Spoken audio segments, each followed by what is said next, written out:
Saturday before the game? Yeah, anytime seniors leave here, it's a big deal. I remember my senior day, emotional, walking out, and I still have a picture of Coach Osborne and I when I was coming out of the tunnel. It means a lot to me. So, talked a bunch about these seniors. It's a great group. I feel bad this season hasn't gone better for them, but at the same time, these are going to be some of the guys that the foundation for what we're going to do going forward is built on. And I think they know that and can feel it, and I'm going to be sorry to see a bunch of them go. Is there a guy or two from that class that maybe hasn't hardly played that you really admire for, still being here? Well, all the guys really, Divine I keep talking about, but, nobody, including probably coaches, thought he was going to have the year that he's had, and he just stuck with it and kept getting better and kept getting better, and has had an unbelievable year. Mick's such a fighter, playing through everything that he's playing through and still being a leader and being there for the team. Right down to some of the walk-ons that are still here and fighting and battling. It's a pretty good group, and it's been a great group for us from a leadership standpoint. Hey, Scott, Stanley Morgan talked to the media today. How would you characterize him as a leader? What have you seen him as a leader? And is there any part of his game that is especially appealing to you? I've said this a bunch about Stan. The best part about Stan is he loves football. Every day at practice, he's got a smile on his face. He's excited to do warm-ups to get ready to practice. There's always positive energy coming out of Stanley, and you need that on your team. I don't know if he's quite as vocal consistently as some of the other leaders, but he sets the example daily for how you're supposed to do things and how you're supposed to practice, and his enthusiasm is infectious. Scott, Divine was named the Big Ten Offensive Player of the Week today. He's 2 games away from the end of the season of his senior year. Just talk about the road he's had here and what it means to have him get that honor. 2 games left. Yeah, I'm so happy for him. He's an example of how kids should be and what they should do. We all want things to happen and work for us right now. Otherwise, we're unhappy and we quit or we leave. I wasn't around Divine for most of his career here, but coming in as the coach, and getting information from people that knew the program, we thought, from the information I got, that running back was a place where we needed immediate help because we weren't sure how good we'd be at that spot. We went out and got some guys, and all of a sudden at the beginning of the season, Divine found himself as not the starter, and that could have gone a lot of different ways. Went different ways with a couple other guys when that happened, and not him. He just kept coming to work, doing his job, getting better. It's even more special when someone has a great season, when they persevere through something like that. And what a great teammate and a great person, and I really believe he's put himself in position to keep playing football and not have his Nebraska career be the end of his career. After the game, you said he's all Big Ten. If you had to tell other coaches and media members why they should vote for him, what would you say? I would never tell anybody else who to vote for. I said he's playing at that level, and there's no question in my mind. I certainly haven't seen everybody in the league, but his productivity for us, especially in conference play, has been incredible. I feel like a dumb coach because I guess I only gave it to him 11 times on Saturday. But he's been doing great things with the ball when we get it to him. Does his evolution kind of help open up the game for some of your wide receivers the back half of the season? Yeah, the run game opens up the pass game. If you can't run it, it's tough to score points. So you rely on your pass game, become one-dimensional. We've been pretty balanced on offense. Obviously, that's going to be a big challenge this week because we're playing number 1 rushing defense in the country. But if we can get him going, if we can get Mo going, Adrian contributing to that, it leads to a lot of possibilities in the passing game. How much has Michigan State's defense changed since the 2 times you called the plays against them? It hasn't changed. Oh, it's changed. They're still doing the same things. They're not as consistently. It was pretty much a quarters outfit with some third down pressure when I played them coached against them all those years ago. They mix in more man now. There's a little more first and second down pressure, a little more single high. They're just a little more multiple and mix it up a little more. They've changed their quarters coverage a little bit. I mean, you still recognize it as the same outfit, but I think they've gotten better since then. You were overthrown pass from beating them twice, so obviously you figured some things out about how they play. What's good about their style of defense, and what kind of success did you guys have at Oregon? This is close to or as good a defense as we've faced all year, and I've only watched them for one day, but I got a ton of respect for what they do. They know their schemes, they know their issues and places that people have tried to hit them, and they have answers for that. Best thing about them, they get 11 guys playing hard and sprint to the football, and they don't give up big plays. So we got to be on our game to create them, and we got to be ready to sustain some drives if we need to. Scott, Trey Neal forced a couple fumbles Saturday, had 10 tackles. How instrumental has he been in teaching your guys to play defense the way you want to play this year? Yeah, we're glad to have Trey. Got such a good relationship with Trey. The whole coaching staff does. Trey wants to be a coach. I think he's going to be a good one. But love watching him have success on the football field. And he's been great for our younger DBs and a lot of the defensive guys already being familiar with a lot of our scheme and system. He can make all the calls for us, and that's a piece that we were missing before he got to town. Michigan State's played a couple different quarterbacks, Lelecki and Lombardi. Is there much difference between the two when they're in the game? No, they both do a good job watching them. They've been kind of bit by the injury bug, particularly on the offensive side of the ball. Unfortunate for them. I remember Lewerke coming out of high school from Pinnacle in Arizona, and I went and watched him and was impressed with him, so I know what kind of player he is. I don't think their offense is going to change much based on which guy's in there, and both of them are capable of doing good things on the field. With the way you've run the ball the last few weeks, maybe with your front guys, what has changed? Is it just sort of a natural evolution of getting comfortable, or maybe ways to get better in that regard? We're just better. I think individually all the guys up front are better. They're playing better as a unit.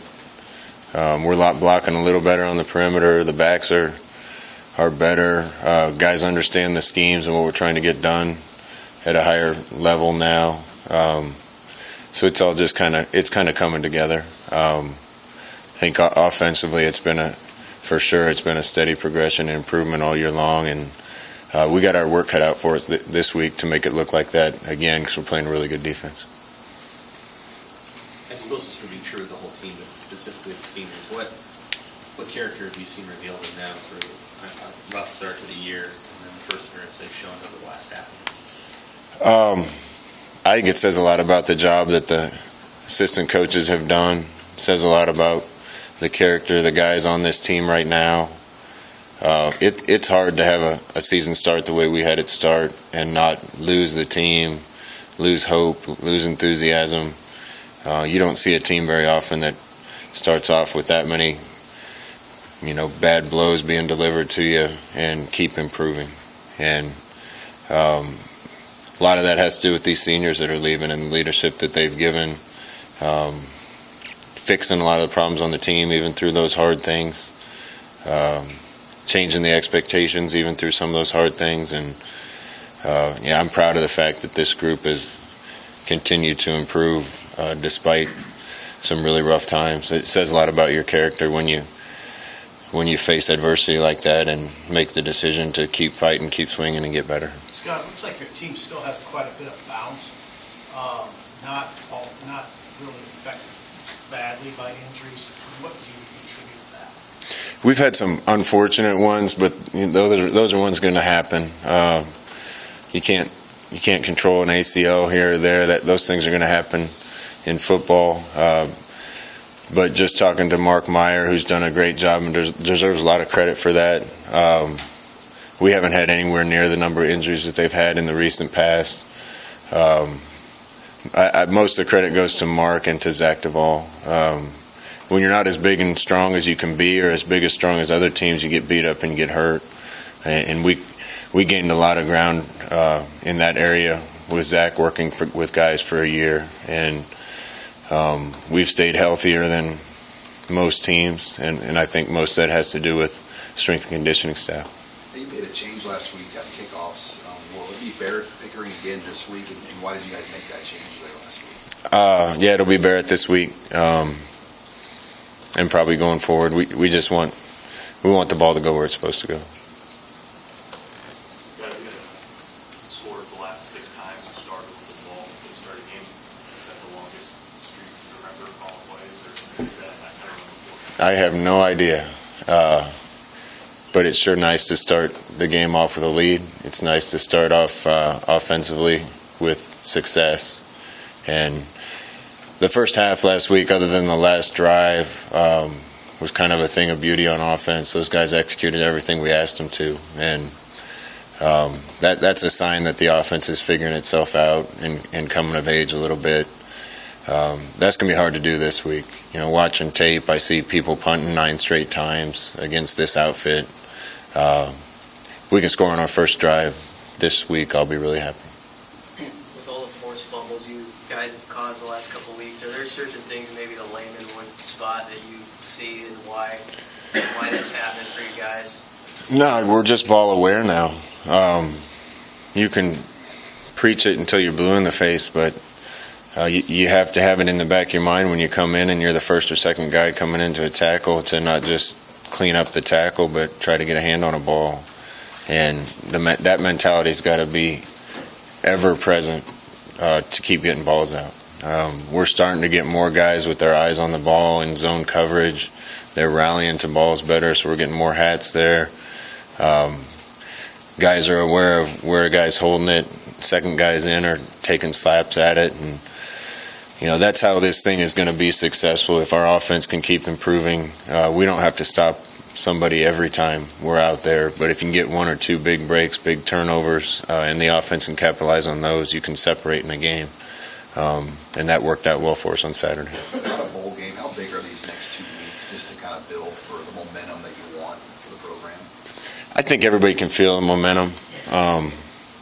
Even in the program, I talked about it after the game, but just listening to Mick talk to the team was inspiring to me.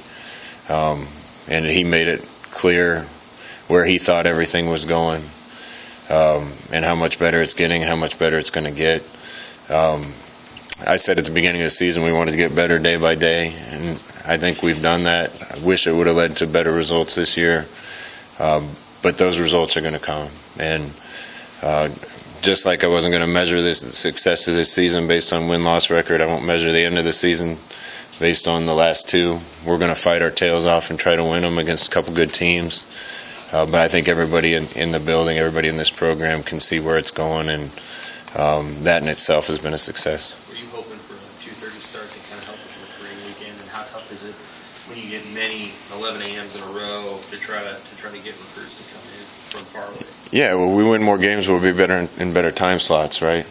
But it's tough getting kids here from out of state when you play at 11 in the morning. Selfishly, I like 11 in the morning. I can get home and have dinner and see my son.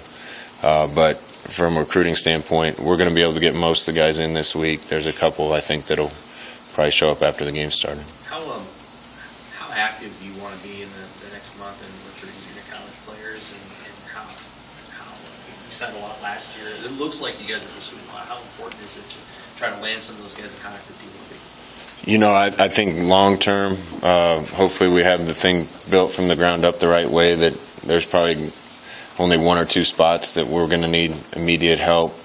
That wasn't the situation we walked into last year, so we went out and found the best we could for our team. Some of those situations still exist this year, so if we feel like we need an older guy to help, we're going to go look. But at the end of the day, we're going to evaluate everybody based on how much we think they can help this football team. And if that's 18-year-old, great. If it's a 20-year-old, great. We just have to make sure we get the right kids, not just on the field but off. Do you think it's going to be like a 25-guy class or bigger? Could end up being bigger than 25. Another question, Coach. Scott, these 11 a.m. games with being a morning team, does that benefit you guys, do you think, quite a bit? Or? Yeah, we practice in the morning. I suppose that helps us a little bit. Guys are used to being out there between 8 and 9 and being ready to go and practice. So the early kickoff certainly doesn't affect them from that standpoint. We kind of just roll the balls out there, put them through a quick stretch, and we're ready to play. So I've never been a morning person until we started practicing in the morning, and even I've turned into one. So I think most of our team has at this point.